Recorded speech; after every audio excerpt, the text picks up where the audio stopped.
सारे छात्र एवं छात्राएं, प्रार्थना स्थल पर आप सभी का स्वागत है।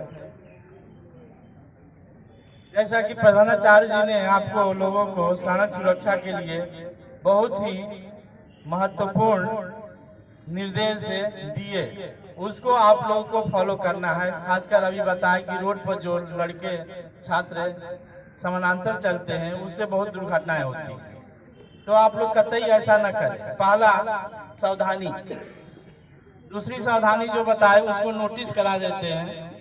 बाएं तरफ चलना ही है, जब भी रोड पार करे तो 2-3 बार बाएं दाएं देखना है, उसके बाद पार करना है। रोड पार करने में बहुत सारी दुर्घटनाएं ही होती है। और आपके जो बड़े लोग हैं तो घर से निकलते समय हेलमेट बाइक पर पहनने के लिए आप बच्चे उनको कहेंगे तो वो मना नहीं करेंगे। इसके साथ ही आप ये भी कहेंगे जीवन बहुमूल्य है, इसकी सुरक्षा अपने आप करना है। तो आपके गार्जियन भी बिना हेलमेट के निकलते हैं तो आप उनको जरूर टोकिए, क्योंकि आप एक बार टोकेंगे और दूसरे लोगों का वो बात नहीं मानेंगे, लेकिन अपने बच्चों का बात मानेंगे, क्योंकि आपके सुरक्षा भरण पोषण उन्हीं के द्वारा होता है। तो एक बार आप याद दिला देंगे कि आप नहीं रहेंगे तो हम लोग का कैसे काम चलेगा, तो वो हमेशा हेलमेट पहनेंगे। कार चलाते समय सीट बेल्ट जरूर पहनना है।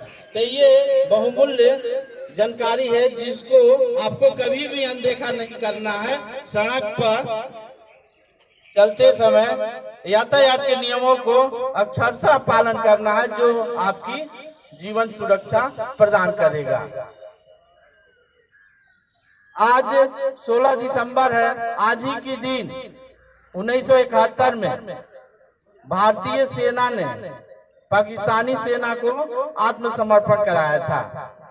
तो उस 71 की युद्ध में क्यों युद्ध हुआ था उस पर संक्षिप्त चर्चा करेंगे, बहुत ही संक्षिप्त। और उसका भारतीय सेना किस तरह से अपनी युद्ध कौशल का प्रयोग करते हुए, जैसे एक कहावत है कि दुश्मन भी मर जाए लाठी भी न टूटे, वही कहावत को चरितार्थ करते हुए भारतीय सेना भारतीय अधिकारी बहुत बुद्धिमत्ता से वो युद्ध को लड़ते हुए बहुत कम समय में अपनी कम क्षति में विजय हासिल कर लिए। वो युद्ध का कारण, मुख्य कारण था कि 71 मार्च में पाकिस्तान में चुनाव हुआ था। उस चुनाव में शेख मुजीबुर रहमान जो थे बांग्लादेश के, उनको विजय मिली थी। और वहां का तानाशाह शासक याहिया खां जो था उसको प्रधानमंत्री की शपथ नहीं दिलवाया और बदले में उनको गिरफ्तार करके जेल भेज दिया गया। और उनके जो समर्थक थे मुक्ति वाहिनी, उन लोगों के साथ अत्याचार किया जाने लगा, उनको दबाया जाने लगा।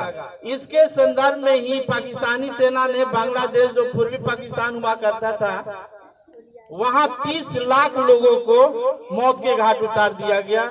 उसके डर से 1 करोड़ शरणार्थी भारत में आ गए। तब भारत की स्थिति बहुत खराब हो गई। उस समय भारत की प्रधानमंत्री श्रीमती इंदिरा गांधी थी और इस स्थिति को निपटने के लिए तुरंत भारत के फील्ड मार्शल थे, उनको निर्देश देती है कि पाकिस्तान के साथ युद्ध आप करिए। मानिक शाह को निर्देश, मानिक शाह उस समय कुछ तैयारी नहीं था, इनकार कर देते हैं और कहते हैं कि अभी युद्ध का समय नहीं है और तैयारी करना है, उसके लिए अभी मानसून आने वाला है, हमारी सेनाएं फंस के रह जाएगी, विजय नहीं मिलेगा। तो उसके लिए मुक्ति वाहिनियों को समर्थन और प्रशिक्षण देने का कार्यक्रम शुरू किया गया था। उसके बाद 3 दिसंबर को पाकिस्तानी सेना के द्वारा, वायुसेना के द्वारा भारत पर आगरा, पठानकोट, श्रीनगर, ये सब शहरों पर लड़ाकू विमान से हमला किया गया। और 4 दिसंबर को 4 दिसंबर को लोंगेवाला पर युद्ध होता है, जहां पर भारतीय सैनिक मात्र 120 होते हैं और 3000 पाकिस्तानी सैनिकों ने आक्रमण कर देता है। अब उसको जो वहां के सेना के अधिकारी होते हैं, कुलदीप सिंह चांदपुरी वहां हुआ करते थे, उन्होंने अपने दिमाग का प्रयोग किया, टिफिन बमों का प्रयोग किया, फर्जी बम लगाया और रेगिस्तान में 120 सैनिकों को फैला दिया गया और रात में पाकिस्तानी सेना भ्रमित हो गई और उसी कुचक्र में फंस के रह गई। सुबह तक रोके रखा गया और सुबह में फिर लड़ाकू विमानों के द्वारा, हंटर के द्वारा उन पर बमबारी किया गया, वो तहस नहस हो गए। दूसरी हम देखते हैं कि भारतीय रण कौशल में बुद्धिमत्ता का प्रयोग INS गाजी, जो वहाँ हमारा युद्ध पोत विक्रांत था, बंगाल की खाड़ी में था, तो उसको मारने के लिए वो चला। तो एक भ्रामक के सूचना फैलाया गया कि विक्रांत विशाखापट्टनम तट पर है।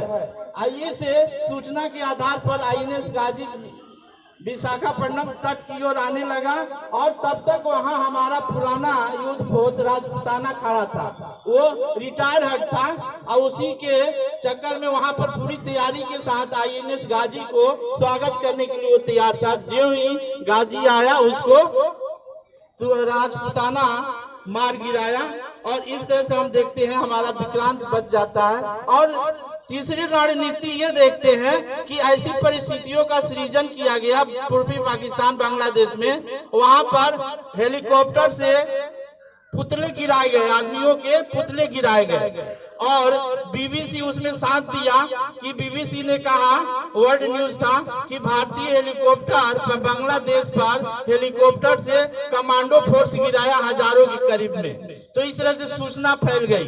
यदि ये भ्रामक था। और दूसरी भ्रामक ये कि बांग्लादेश को तुरंत भारतीय सेना ने घेर लिया है, ये भी भ्रामक सूचना ही था। और उसके बाद तुरंत उस क्षेत्र के इंचार्ज जो जगदीश अरोड़ा थे, उन्होंने AK नियाजी पर दबाव डाला कि आप तुरंत आत्मसमर्पण करिए, नहीं तो भारतीय सेना 10 गुना गति से आप पर आक्रमण करेगी। और इसी बीच में वहां के जो गवर्नर थे उनके ऊपर वायुसेना के लड़ाकू विमान से हमला किया गया, वो थर-थर कांपने लगे, दहशत में आगे वो इस्तीफा दे दिए। तुरंत जगदीश अरोड़ा के दबाव में आगे एक काजी जो वहां के सेना कमांडर थे और तुरंत 16 दिसंबर को आत्मसमर्पण कर देते हैं 93,000 सैनिकों के साथ। बहुत बड़ी उपलब्धि है। भारत उसी के साथ पाकिस्तान से अलग होकर बांग्लादेश एक स्वतंत्र देश बनता है और भारतीय उपमहाद्वीप में, दक्षिण एशिया में भारत की शक्ति का एक बहुत महत्वपूर्ण शक्ति के रूप में स्थापित होता है, जिसका इंदिरा गांधी का बहुत महत्वपूर्ण योगदान होता है। इस तरह से हम देखते हैं 16 दिसंबर को प्रत्येक वर्ष भारतीय सेना विजय दिवस के रूप में मनाती है। तो इस तरह से अंतिम वाक्य की समाप्त करेंगे। जब युद्ध में जो व्यक्ति शहीद होते हैं उनके चिताओं पर हर एक वर्ष लगते हैं मेले और देश के लिए उनका यही निशान होता है। धन्यवाद।